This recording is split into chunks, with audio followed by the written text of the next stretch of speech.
Hello কৃষক বন্ধুরা, আপনারা দুশ্চিন্তায় আছেন, আমি সেটা বুঝতে পারছি যে আলুর দাম কেমন আছে না আছে সেই সম্বন্ধে আপনারা দুশ্চিন্তায় আছেন। তা দুশ্চিন্তা দূর করার জন্য আমি আজকে আপনাদেরকে এই ভিডিওটা বানাতে চলেছি আর আপনাদেরকে প্রেরণ করছি যে আপনারা দুশ্চিন্তা করবেন কেন। আমি জানি যে আলুর দাম কম আছে, কিন্তু তার তো উপায় আছে। আমি জানি যে আপনারা অত্যাধিক পরিশ্রম করে অনেক টাকা খরচা করে ব্যাংকে ঋণ নিয়ে আপনারা আলু চাষ করে আছেন। বুঝতে পারা যাচ্ছে যে আপনারা অনেক টাকা খরচা করেছেন, অনেক পরিশ্রম করেছেন, কিন্তু বর্তমান বাজার মূল্য সেখানে অনেক টাকা কম। সেই উদ্দেশ্যে আজকে আমি আপনাদেরকে এই ভিডিওটা বলছি কিংবা দেখাচ্ছি। আপনারা মন দিয়ে শুনুন। প্রয়োজনে যদি আপনার ভালো লাগে অবশ্যই ভিডিওটা লাইক করবেন, বন্ধু বান্ধবদেরকে শেয়ার করবেন, কারণ সবাই একই সমস্যা ভোগ করছে। যেমন আপনি, আমি, অন্যান্য কৃষকরা, যেমন সমস্ত কৃষকরা একই সমস্যা ভোগ করছে। আলুর দাম কী হবে, আলুর দাম কমে যাওয়ায় কৃষকদের দুঃখ দুর্দশা কিভাবে দূরে যাবে সেই সব নিয়ে। তো ভিডিওটি প্রথম থেকে শেষ অবধি দেখুন, অবশ্যই আপনার কাজে লাগতেই হবে। দেখুন, বিগত বছরগুলোর নয়, এবছর কিন্তু আলুর দাম সেরকম নেই। কারণ বিগত বছরে আলুর দাম ছিল 1500, 1800, 1400, 1200 থেকে শুরু করে একবারে 2000 টাকা অবধি। বিগত মানে 2024 সালে যে আলুটা আমরা তাড়ছিলাম বা খুলছিলাম, এটা 2025 সাল। এই 2025 সালে আলুর দাম হয়ে দাঁড়িয়েছে 500 টাকা, 550 টাকা, 600 টাকা। জানেন 1 কেজি আলু তৈরি করতে কত টাকা খরচা হয়? 1 কেজি আলু তৈরি করতে 8 থেকে 9 টাকা, বরঞ্চ 10 টাকা পর্যন্ত খরচা হয়। কিন্তু আপনি সেখানে কত পাচ্ছেন? 5.5 টাকা বিক্রয় মূল্য, 5.5 থেকে 6 টাকা আপনি পাচ্ছেন। আপনার লাভ যাচ্ছে, আপনার লাভ হচ্ছে? লাভ হয় না, আপনার লস যাচ্ছে। আপনারা ব্যাংকে ঋণ নেওয়া আছে, সমিতির ঋণ নেওয়া আছে, মহাজনের কাছে ঋণ নেওয়া আছে, আপনারা কি করে টাকা শোধ করবেন? তো শোধ করার কোনো উপায় নেই? অবশ্যই উপায় আছে। তো কি করবেন? দেখুন, আপনারা একটা আশা নিয়ে চাষ করছেন।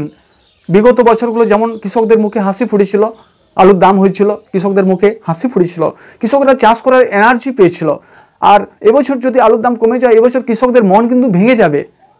কিন্তু ভাঙানো চলবে না, মন ভাঙা চলবে না। মনকে সুদৃঢ় করে রাখতে হবে, মনের মধ্যে ব্রেন খাটাতে হবে যে আমার কিভাবে পয়সা ঘুরে আসবে, কিভাবে আমি লাভ করতে পারবো। কিভাবে করবেন? দেখুন কিভাবে করবেন। কারণ আপনি ধরুন আপনার বিলে আলু জমিতে গাছ এখনও আছে, তা এখনও যদি আছে আপনারা তো চিন্তা কিসের? আপনার পখরাজ, হ্যাঁ একটা কথা সত্য, আপনার পখরাজ আলু হয়তো এই কয়েকদিনের গরমে আপনার ডাঁটা গলে গেছে, কোনো উপায় তাকে টেকানো যায় না। হয়তো স্প্রে করছিলেন, অনেক ভালো ভালো ওষুধ দিয়েছিলেন, কিন্তু টেকানো যায় না, কারণ আলু গাছটার বয়স হয়েছে। আলু গাছটার বয়স হলে অটোমেটিক্যালি, বিশেষ করে পখরাজ গাছ বয়স হলে সূর্যের তাপে কিন্তু ডাঁটা পর্যন্ত গলে যায়। সে আলু তাড়বেন, একটু দাম বাড়ুক, প্রয়োজনে একটু দাম বাড়ুক, তখন তেড়ে বিক্রি করবেন। আপনার জ্যোতি আলু আছে কিংবা নামি আলু আছে, সে আলু কি করবেন? সে আলু প্রয়োজনে বিক্রি করবেন, অর্থাৎ দাম যদি বাড়ে তবে বিক্রি করবেন, নতুবা আপনি স্টোর খোলা অবধি গাছকে ভালোভাবে টেকিয়ে রাখুন, কারণ প্রকৃতির খামখেয়ালিপনায় কখনো গরম, কখনো ঠান্ডা, কখনো সূর্যের এত তাপমাত্রা যে গাছ পর্যন্ত টিকছে না। সঠিকভাবে জলসেচ দিন, সঠিক নিয়মে স্প্রে করুন, তা অবশ্যই আপনার গাছ টিকে থাকবে। আর গাছ টিকে থাকা মানে আপনি খেয়াল করুন যে মার্চের 10 থেকে 15 তারিখের মধ্যে স্টোর খুলবে। স্টোর খোলার সময় যদি আলুর দাম বেড়ে যায় তো কিছু আলু খালি করে দেবেন, মানে বিক্রয় করে দেবেন। আর বাকি আলু যে দাম কমে থাকে, ওই বাকি আলুও স্টোরিং করবেন, আর যেটা বিক্রয় করছেন সেটাও প্রয়োজনে স্টোরিং করে দেবেন। দেখবেন যে আলুর দাম হয়তো স্টোরে রাখার পর আলুর দাম 1,30,000, 1.5 লাখ, 1,20,000 এরকম বাজার হচ্ছে, তখন আলু আপনি ছেড়ে দিন। কিছু আলু বিক্রয় করুন, আমি বিক্রি করতে বারণ করছি না আপনাদেরকে। আপনার প্রয়োজন মতো কিছু আলু বিক্রি করুন, পোখরাজ বলুন, অন্যান্য যেগুলো গাছ নষ্ট হয়ে যাচ্ছে, যেগুলো মাটিতে থাকবে না, নষ্ট হয়ে যাবে, সে আলু বিক্রি করুন একটু দামটা উঠলে পরে।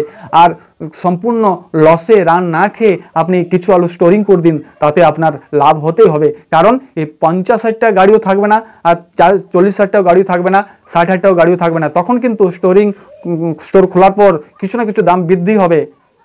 কারণ তখন হয় 1,10,000, 1,20,000, 1,25,000 এরকম, কিংবা 1,40,000, 1,45,000, 1,50,000 কিংবা 1.5 লাখ টাকা অবধি প্রত্যেক গাড়িতে অবশ্যই পাবেন। তখন কিন্তু আপনার এই লসটা কিন্তু খেতে হচ্ছে না, অবশ্যই লাভ হবে। হয়তো ঋণটা আপনি শোধ করতে পারছেন না, কিংবা অনেকেই, সবাই যে ঋণ নিয়ে চাষ করে এমন নয়, অনেকেই নিজের বাড়ির থেকে খরচা করে চাষ করে, তাদেরও কোনো অসুবিধা হবে না। অবশ্যই দুশ্চিন্তা দূর হবে। ভিডিওটি যদি ভালো লাগে অবশ্যই লাইক করুন, বন্ধু বান্ধবকে শেয়ার করুন। আর চ্যানেলে যদি আপনি নতুন হয়ে থাকেন তবে অবশ্যই চ্যানেলটি সাবস্ক্রাইব করুন, কারণ এই নিত্যানন্দ কৃষি, আমি শ্যামল, নিত্যানন্দ কৃষি পাশে আছে, আপনার পাশে, আপনার সময়ে অসময়ে সব সময় আপনার পাশে থাকবে, পাশে আছে। সবাই ভালো থাকো, সুস্থ থাকো। Thank you, God bless you.